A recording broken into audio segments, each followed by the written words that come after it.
How are you all? I hope कि आप मस्त होंगे और घर पर ही स्वस्थ होंगे। तो जैसे कि आप लोग जान रहे हो, हम लोग ने इलेक्ट्रोकेमिस्ट्री शुरू किया और इलेक्ट्रोकेमिस्ट्री में प्रीवियस लेक्चर के अंदर हम लोग ने Nernst equation for full cell शुरू किया है ना। तो क्या था हमारा प्रीवियस लेक्चर का टॉपिक? हमने शुरू किया था that was Nernst equation for full cell.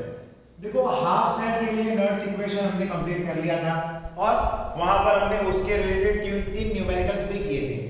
और आज हमें Nernst equation for the full cell पढ़ना है, लेकिन उसके टोटल 4 केसेस हैं जो हमें यहाँ पर पढ़ने हैं। वो 4 केसेस में से एक केस हम लोग ने ऑलरेडी खत्म कर लिया है स्टूडेंट्स। तो चलिए फिर शुरू करते हैं। अगर हम लोग इसके बारे में बात करें कि भाई नर्ड्स इक्वेशन क्या, तो पहले एक काम करते हैं, हम लोग वहां पर उस कॉलम में या फिर यहीं पर लिख देते हैं कि भाई नर्ड्स इक्वेशन कहां पर और कैसे एप्लीकेबल रहता है, where is it applicable. Okay, like पहली बात तो ये है कि भाई नर्ड्स इक्वेशन वहीं पर एप्लीकेबल है जिसका टेम्परेचर, जिस सेल का टेम्परेचर 298 केल्विन होता है, ठीक है, ये वहीं पर एप्लीकेबल होगा जहां पर टेम्परेचर जो है वो 298 केल्विन और प्रेशर की जो वैल्यू है that should not be equal to 1, concentration की value it should not be equal to 1, ठीक है। यानी कि नॉन स्टैंडर्ड कंडीशन पे we can apply the Nernst equation. अगर स्टैंडर्ड कंडीशन है तो हम लोग नर्ड्स इक्वेशन अप्लाई नहीं कर सकते हैं। बट ये नर्ड्स इक्वेशन होता क्या है? तो ये वाला इक्वेशन जो है, जो हमने ऑलरेडी डिराइव किया था आगे, इसी इक्वेशन को हम लोग बोलते हैं नर्ड्स इक्वेशन। और क्या होता है? That is E cell is equal to E not cell minus 0.059 by N log Q. ये हमारे लिए नर्ड्स इक्वेशन का काम कर रहा है, ठीक है। This is the Nernst equation. अब बच्चों जरा ध्यान से देखना कि यहाँ पर हमने ई सेल की वैल्यू कैसे ढूंढते हैं वो हमने ऑलरेडी आगे लिखा था, बट मैं यहाँ पर लिस्ट बना देता हूँ क्योंकि आगे के टॉपिक में काम आएगा। तो यहाँ पर ई सेल की वैल्यू क्या है? E not cell is equal to क्या आएगा? That will be equal to E naught reduction potential of cathode, okay, minus E naught reduction potential of anode, ठीक है। ये भी एक इंपॉर्टेंट इक्वेशन है। ये इक्वेशन नंबर 1 लेता हूं मैं उसको, ठीक है, और ये वाली इक्वेशन को मैं लेता हूं इक्वेशन नंबर 2। जरा ध्यान से देखना बच्चों, okay, this will be equation number 2। अब देखो हम लोग ने जो केस 1 किया था और उसका हमने न्यूमेरिकल नहीं किया, तो केस 1 में हमने ये देखा कि जब भी हमारे पास कोई भी फुल सेल होता है और वो फुल सेल कैसा है, तो वो फुल सेल ऐसा है जिसके अंदर हमारे पास मेटल्स दोनों मेटल इलेक्ट्रोड्स जो है, यानी कि दोनों के मेटल्स अलग अलग है, एज वेल एज दोनों के सॉल्यूशंस भी अलग अलग है, ठीक है ना। और उनके जो ऑक्सीडेशन नंबर है, ठीक है, ऑक्सीडेशन स्टेट्स है, वो भी अलग अलग है। उनके लिए हमने केस नंबर 1 पढ़ा था। अब आज के लेक्चर में हमको बाकी के 3 जो केस है वो पूरे कंप्लीट करने हैं, ठीक है। चलिए तो फिर हम लोग केस नंबर 2 की शुरुआत करते हैं। Let us start for the case number 2। देखो पहले कंडीशन में बेसिकली ये था केस नंबर 1 में कि दोनों मेटल अलग अलग थे बट ऑक्सीडेशन नंबर सेम था, ठीक है, याद रखना, ऑक्सीडेशन स्टेट दोनों का सेम था। बट यहाँ पर क्या होता, मेटल भी अलग अलग, ऑक्सीडेशन स्टेट भी अलग अलग, वो केस नंबर 2। तो जरा ध्यान से देखिएगा केस नंबर 2 के बारे में। ओके, हियर केस नंबर 2 हम लेते हैं। केस 2 का सेल क्या है वो हम एक बार बना देते हैं। Let us make the cell here. ध्यान देना क्या है यहाँ पर, we are having and we are having some matter and it is in the solid form, okay, and here and it's forming X plus, that is its what is it, that is its oxidation state। वो क्या है, उसका oxidation state है, ठीक है, और वो एक एक्वस सॉल्यूशन है। कैसा है? वो एक एक्वस सॉल्यूशन है, ओके, और उसका कॉन्सेंट्रेशन C1 के बराबर है। C1 molarity.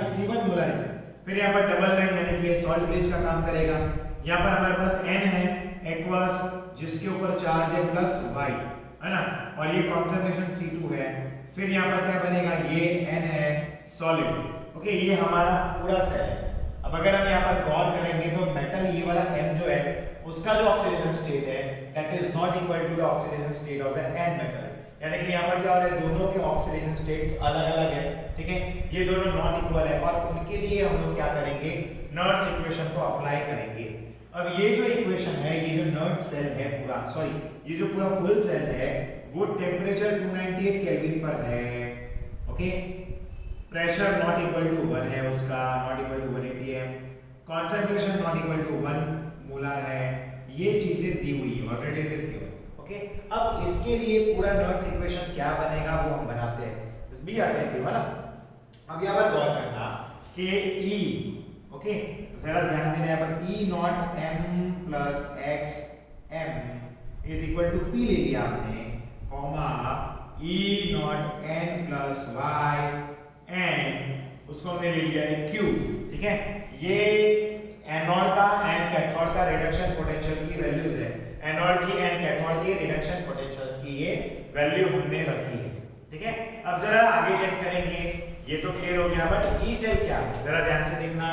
ये तो हमें ऑलरेडी पता है कि भाई E cell is equal to E not cell 0.059 divided by n log q, ये हमारे पास ई सेल है।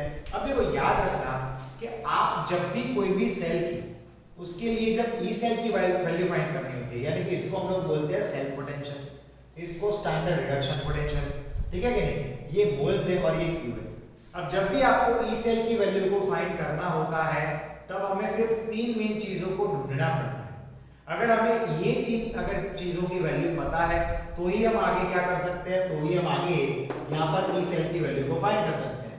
लाइक यहाँ पर ये ई नॉट सेल है, पहली बात तो आपको इसकी वैल्यू पता होनी चाहिए, दूसरी बात आपको एन की यानी कि मोल्स की वैल्यू पता होनी चाहिए, एंड तीसरी बात आपको Q की वैल्यू पता होनी चाहिए।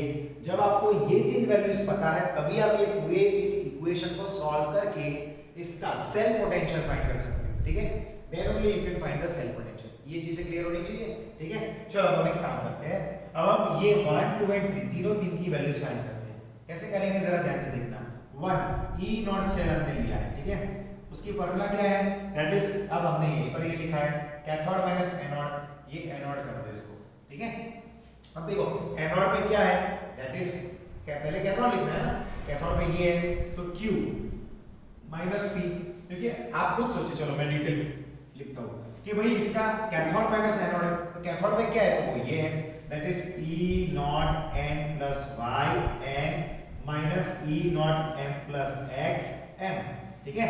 अब देखो E not n plus y n उसकी वैल्यू कितनी है, तो Q के बराबर है, माइनस इसकी वैल्यू कितनी है, तो P के बराबर है, ठीक है। तो ये हमें मिल गया E नॉट सेल का value. Okay students, E not cell का हमें वैल्यू मिल गया इधर, ध्यान से देखना है ना, हम लोग स्टेप बाय स्टेप जाएंगे। अब देखो इसमें आगे जाके अब हमें क्या फाइंड करना है, नंबर 2। अब आप ध्यान से देखिए इसमें नंबर 2 यानी कि मोल्स क्या बनेगा, what will be the moles here, ये भी तो पता होना चाहिए आपको। तो देखो इसका मोल्स होगा दैट इज xy, क्योंकि यहाँ पर अगर आप ध्यान से देखोगे नंबर 2 में n इज इक्वल टू कितना आएगा, इसका वैल्यू y के बराबर है, उसका x के बराबर है, तो टोटल मोल्स xy आएगा, ठीक है। This will be the total mole of it, क्या होगा ये टोटल मोल। अब तीसरी वैल्यू जो है हमें Q की वैल्यू फाइंड करनी है, we want to find the value of the Q, but वो वैल्यू कैसे फाइंड करेंगे, Q तो आपको पता ही है कि that is product divide by reactant.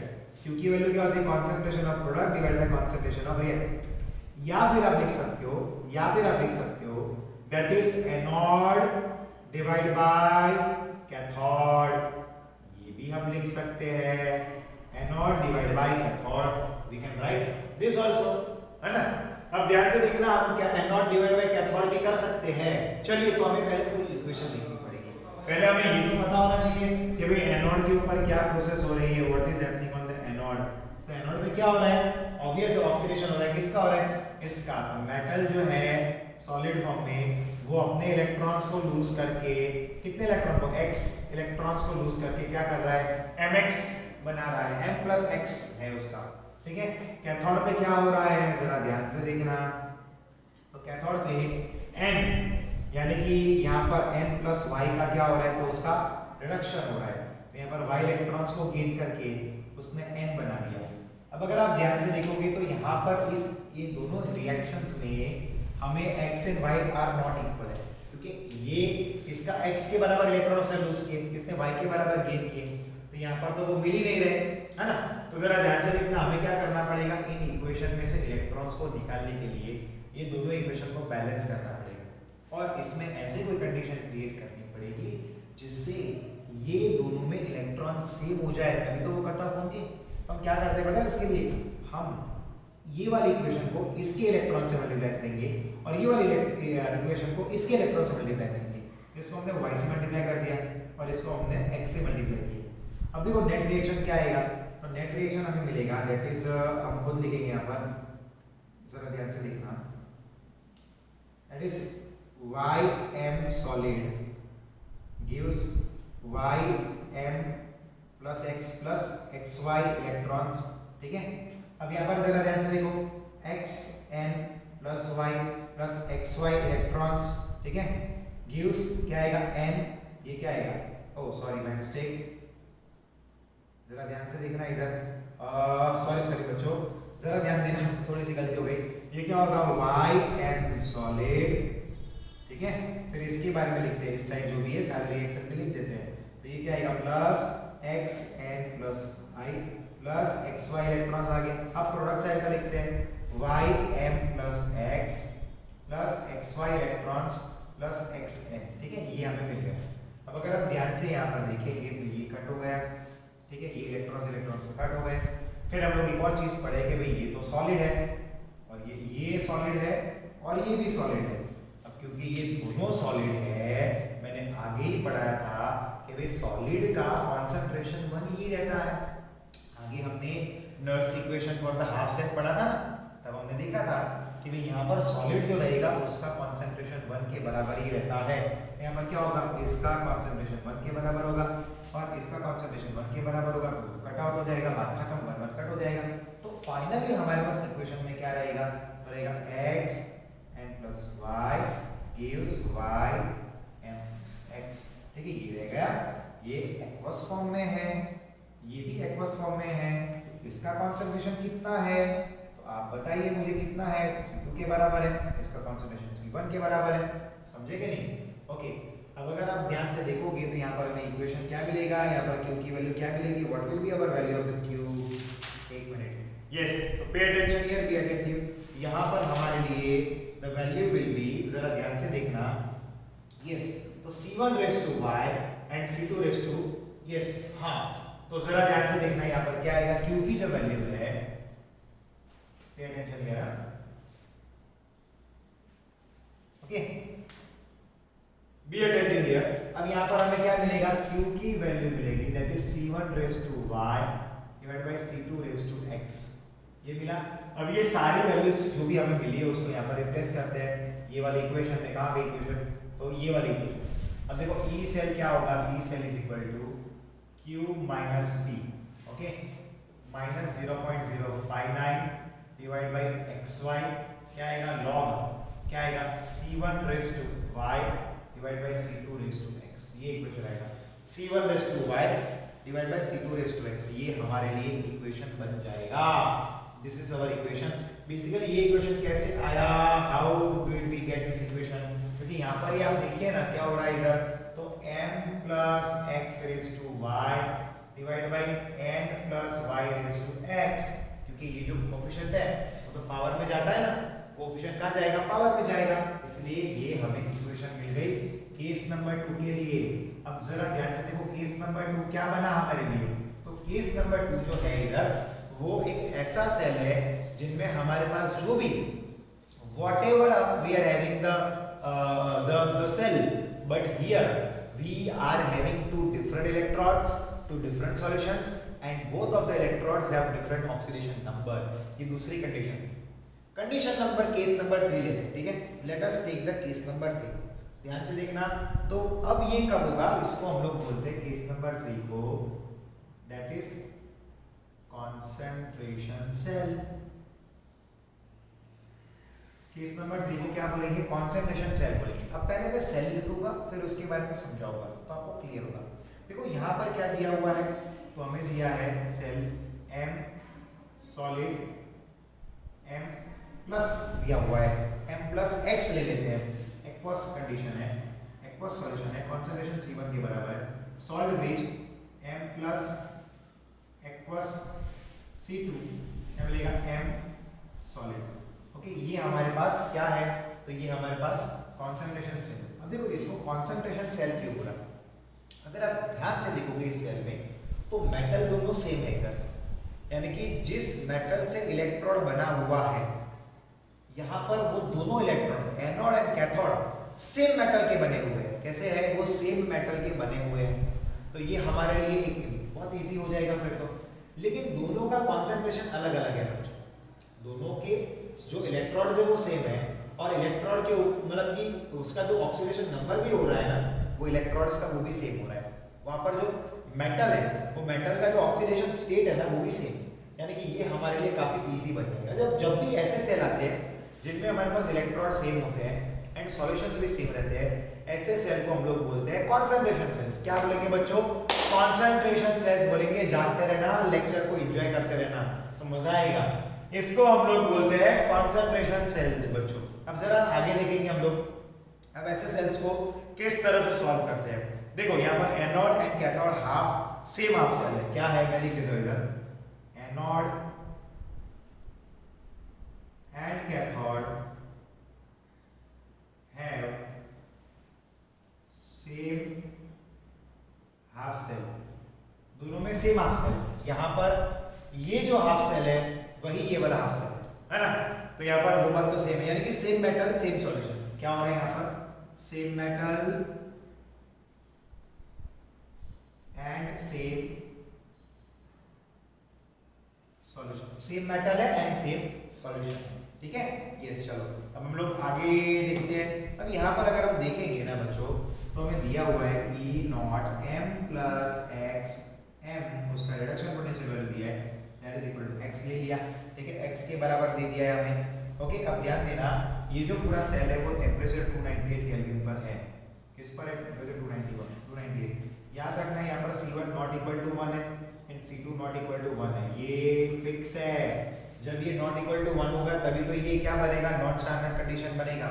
और जब ये नॉट स्टैंडर्ड कंडीशन बनेगा तभी तो हम लोग क्या कर सकते हैं? कॉन्सेंट्रेशन सेल को अप्लाई कर सकते हैं, वरना हम उसको यहाँ पर अप्लाई नहीं कर सकते। ठीक है, चलो नर्ड्स इक्वेशन को अप्लाई कर रहे हैं हम लोग। किस में? तो कॉन्सेंट्रेशन सेल में हम लोग क्या कर रहे हैं? Nerds equation. अब देखो इसमें कॉन्सेंट्रेशन अलग अलग है, इसलिए इसका नाम क्या दे दिया है? कॉन्सेंट्रेशन सेल नाम दे दिया है। इसमें क्या हो रहा है? कॉन्सेंट्रेशन अलग अलग है, इसलिए इसका नाम क्या दिया है? कॉन्सेंट्रेशन सेल दिया हुआ है। Now let us solve it. चलिए, अब आपको ऑलरेडी पता है हम लोग क्या लिखेंगे। यहाँ पर नर्ड्स इक्वेशन लिखते हैं। E cell is equal to E not cell minus 0.059 divide by n log q। तो अभी हमें पता है कि हमें तीन वैल्यूज को फाइंड करना जरूरी है।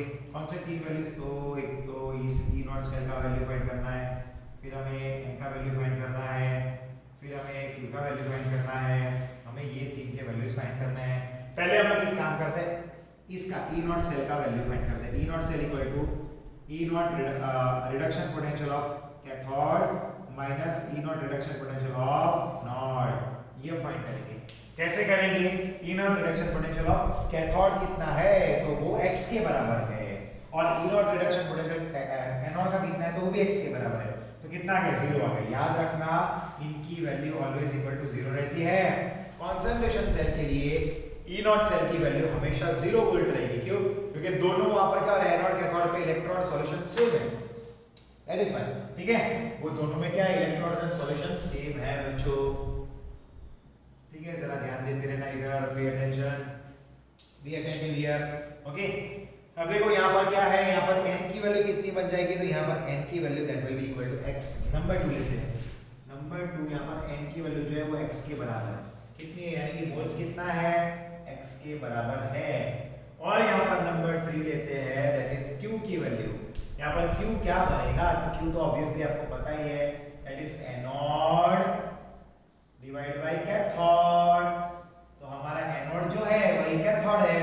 तो एनोड क्या है? बट कॉन्सेंट्रेशन अलग अलग है। C1 upon C2।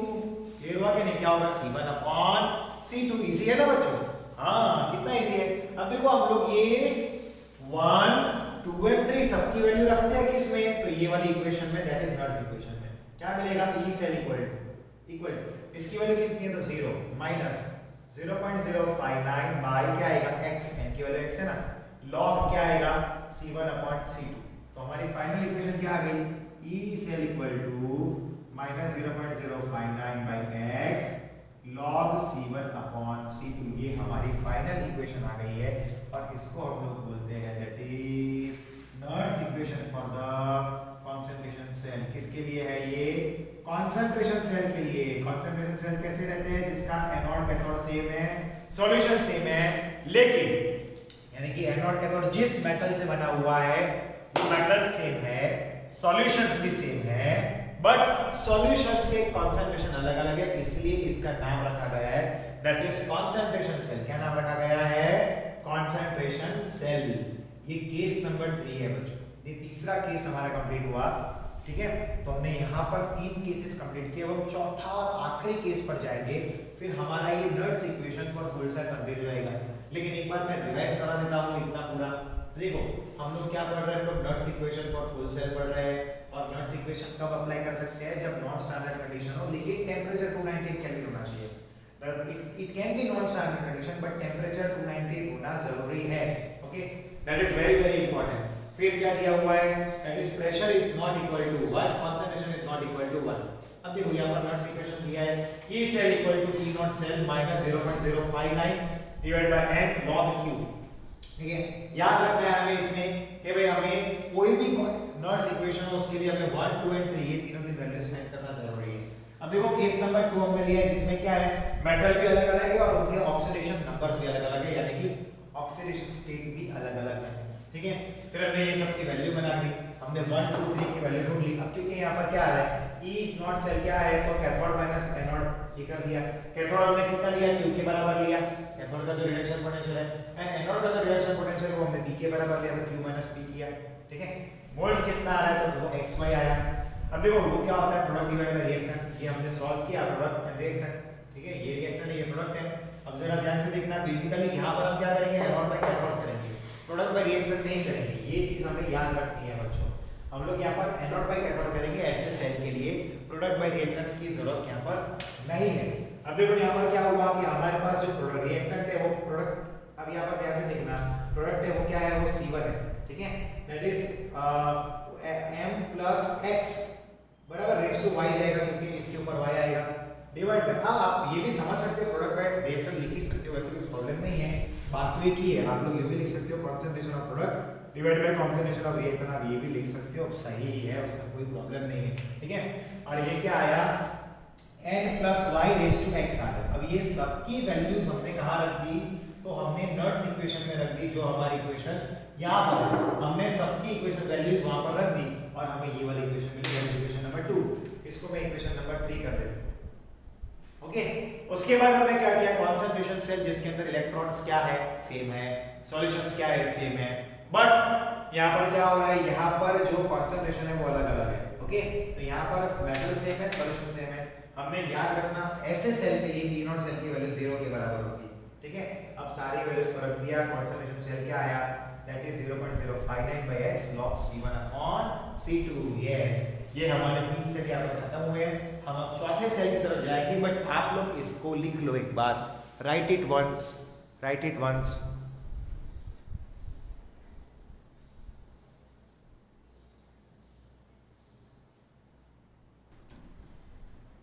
चलो लिख लो students, come on write it once, लिख लो, चलो लिख लो।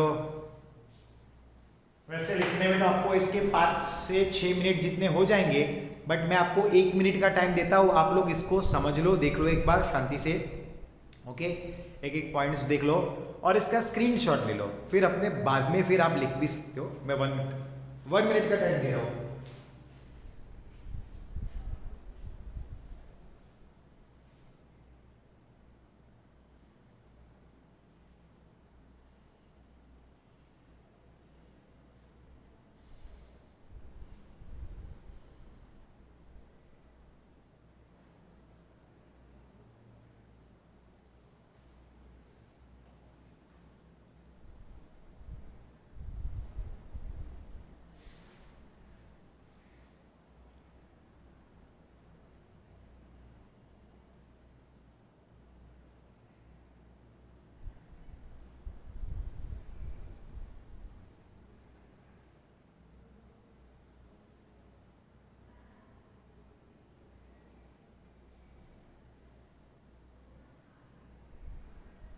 ओके स्टूडेंट्स, चलो अब आप आराम से आपने समझ लिया होगा ये वो।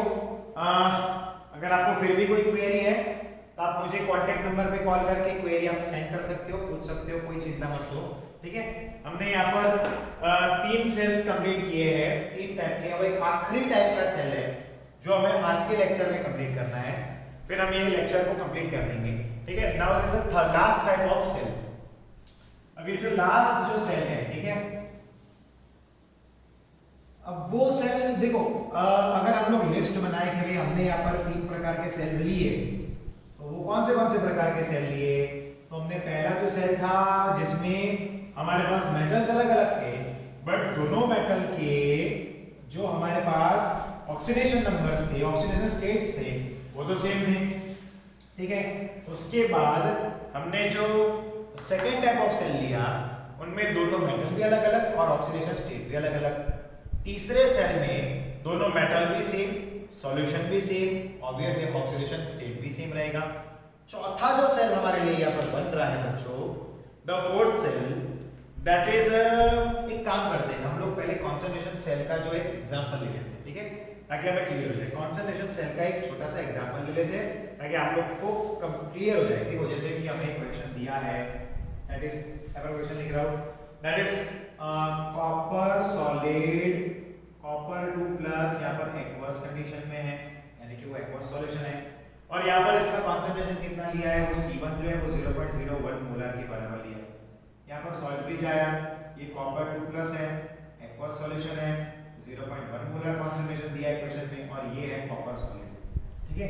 ये हमारे पास एक फुल सेल है, और ये फुल सेल का हमें क्या फाइंड करना है बच्चों, तो हमें फाइंड करना है इसका, that is E cell value. अब देखो नर्स इक्वेशन क्या था, इसके लिए नर्स इक्वेशन अलग याद करिए, E cell equal to -0.059 divide by n log q, वो वहां पर हमने लिखा है ना, दैट इज C1/C2। तो ये इक्वेशन क्या था, -0.059 divide by n log C1/C2, ये था, यानी कि एनोड के ऊपर जो सॉल्यूशन है उसका कॉन्सेंट्रेशन डिवाइड बाय कैथोड में जो सॉल्यूशन है उसका कॉन्सेंट्रेशन, वो लिखना था। अब देखिए 0.059 डिवाइड बाय n, n की वैल्यू कितनी है, 2 के बराबर है, n की वैल्यू कितनी है, 2 के बराबर है, क्योंकि यहाँ पर ऑक्सीडेशन स्टेट क्या आ रहा है, 2 के बराबर, एंड log C1/C2, C1 की वैल्यू कितनी है, तो 0.01 है, डिवाइड बाय 0.1 है। अब देखो अब इसको सॉल्व करते जाओ, 0.059/2 log क्या आएगा, 10⁻⁻1, ये -1 जो log का रूल है वो आगे आ जाएगा, क्या है मैं बताता हूँ, चलो log a⁻b है तो बनता है b log a, है ना, बेस 10, क्या आएगा, बेस 10 आ जाएगा, ये माइनस इंटू -1 क्या हो जाएगा, +1, तो 0.059/2 log 10 बेस 10 क्या होता है, 1 ही तो रहता है। इवन एक और बात है कि भाई log 10 बेस 10 की वैल्यू 1 के बराबर होती है, ठीक है, that is equal to 1। Okay बच्चों, तो क्या होगा, इसका फाइनल वैल्यू आ गया 0.0295 वोल्ट। ये ई सेल की वैल्यू आ गई, किसकी वैल्यू आ गई, ई सेल की वैल्यू आ गई है, ठीक है। ये ई सेल की वैल्यू आ गई है, okay, this is the value of the E cell, है ना। चलो ये खत्म हो गया, इस तरह से सॉल्व करते हैं। ये कॉन्सेंट्रेशन सेल जो हुआ ना, उसके यहाँ पर क्या आ गया, स्टैंडर्ड, मतलब कि यहाँ पर हमें सेल पोटेंशियल मिल गया, कॉन्सेंट्रेशन सेल का सेल पोटेंशियल वैल्यू हमें यहाँ पर मिल गया। अब हम लोग क्या करेंगे, चौथा और आखिरी सेल लेते हैं बच्चों, ध्यान देना, जागो लेक्चर में जागो। चलो लास्ट करते हैं हम लोग, द लास्ट वन,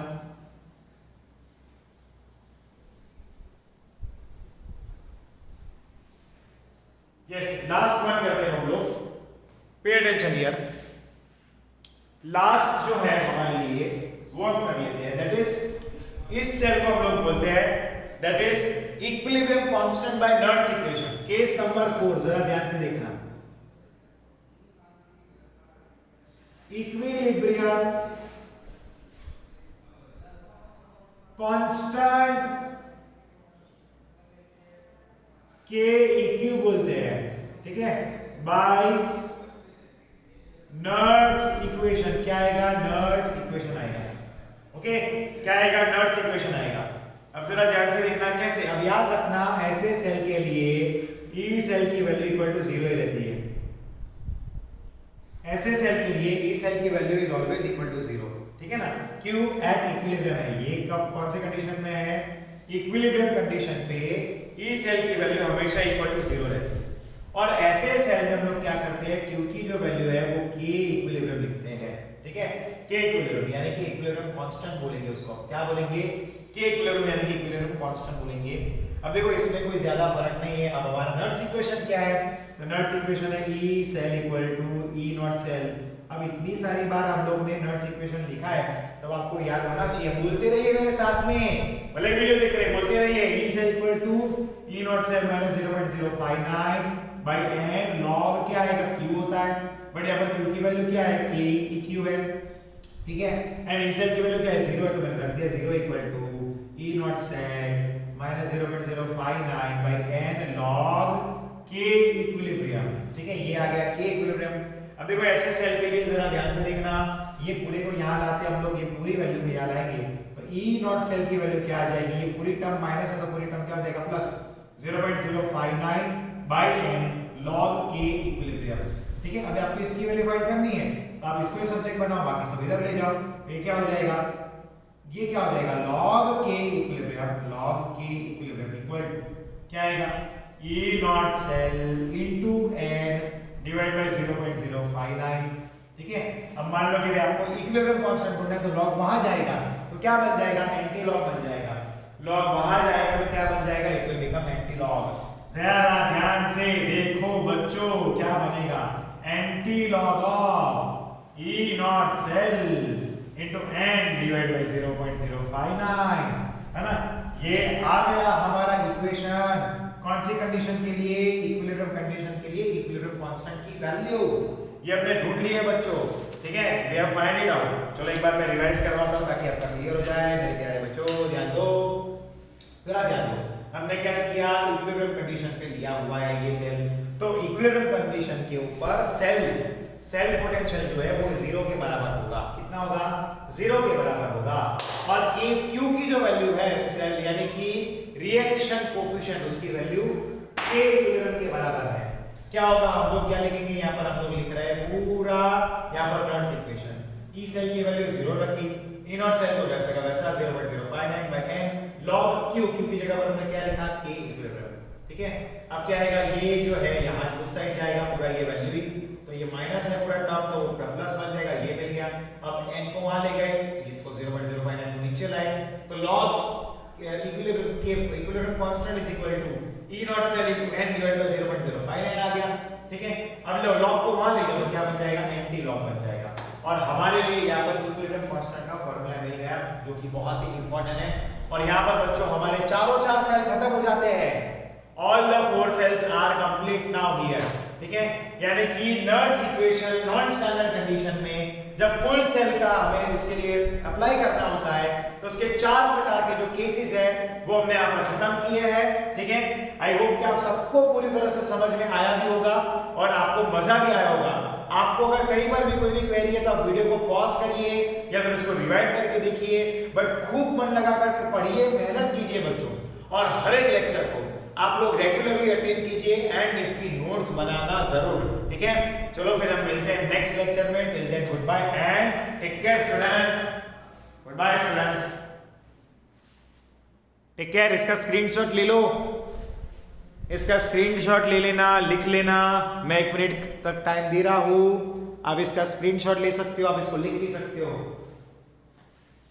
1 मिनट तक मैं ये वीडियो को चला रहा हूं ताकि आपको लिखना है ये क्वेश्चन जो हमने किया था कॉन्सेंट्रेशन सेल का, और आपको केस नंबर 4 यानी कि equilibrium constant by Nernst equation का डेरिवेशन लिख सको आप।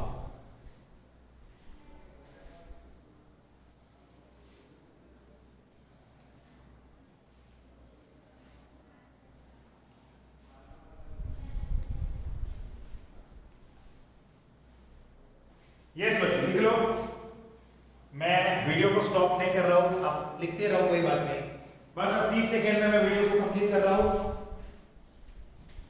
30 सेकेंड्स।